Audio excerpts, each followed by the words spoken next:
So huyu anataka kushuti video zake, content zake, lakini nyuma background isionekane kabisa. Very simple tip ya kuchukua na ukatengeneza content zako, lakini ukawa na uwezo kutoa background baada ya video yako wakati unataka kuedit. Kuna tips kadhaa au kuna technique kadhaa za kufanya hivyo ili background ya nyuma au location ya nyuma isionekane na ukaweka mazingira ambayo unataka. Baadhi ya video nilizoonyesha fanya hivyo nitakuonyesha hapo, na pia kwa sababu tunazungumzia kwa kutumia simu lakini pia kwa kutumia CapCut, then kuna kazi kubwa hapo. Kisha kwanza kabisa hakikisha background ambayo unashoot kwa wakati huo iwe ina rangi moja, na rangi ambazo ni universal siku zote tunazoweka nyuma kwa ajili ya kuziondoa.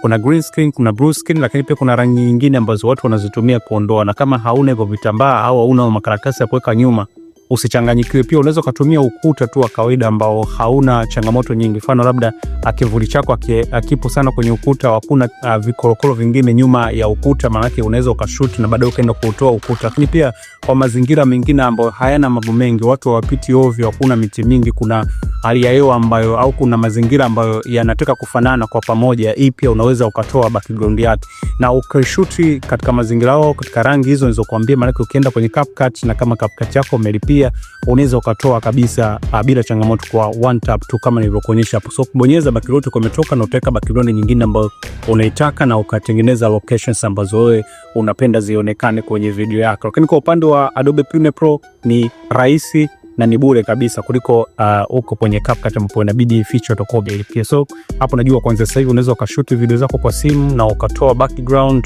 au location ya nyuma na ukaweka mazingira yote ambayo unahitaji. Linda Tuba.